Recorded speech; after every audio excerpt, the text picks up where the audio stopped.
మన ప్రభు అయిన యేసుక్రీస్తు నామమున అందరికీ వందనం తెలియజేస్తున్నాను. అందరూ బాగున్నారా? అందరూ ఆరోగ్యంగా సంతోషంగా ఉన్నారని ప్రతిరోజు మీ కొరకు ప్రార్థన చేస్తున్నాను. 2025 సంవత్సరం జూన్ నెల 14వ తారీఖున తండ్రి అయిన దేవుడు పరిశుద్ధ గ్రంథం నుండి ఈరోజు మన కొరకు వాగ్దానము పంపినారు. అదేమనగా రోమీలకు 12వ అధ్యాయము 12వ వచనంలో ఇలా వ్రాయబడింది, ప్రార్థన యందు పట్టుదల కలిగి ఉండుడి. అవును, యేసు తన భక్తులు తమ జీవితంలో దేవుని చిత్తం నెరవేర్చడం కోసం ఎడతెగగా ప్రార్థిస్తూ ఉండాలని దేవుని ఉద్దేశం.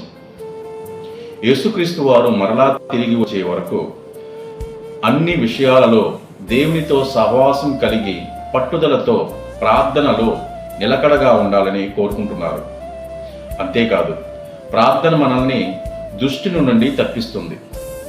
ఎడతెగగా ప్రార్థిస్తుంటే విశ్వాసంలో బలపడి ప్రార్థనలో పట్టుదల కలుగుతుంది. తద్వారా దేవుని కృప పొందుకుంటాము. ఇంతటితో ఈ పరిశుద్ధ వాక్యము మన జీవితంలో నెరవేరుగాక. ఆమేన్. Praise the lord.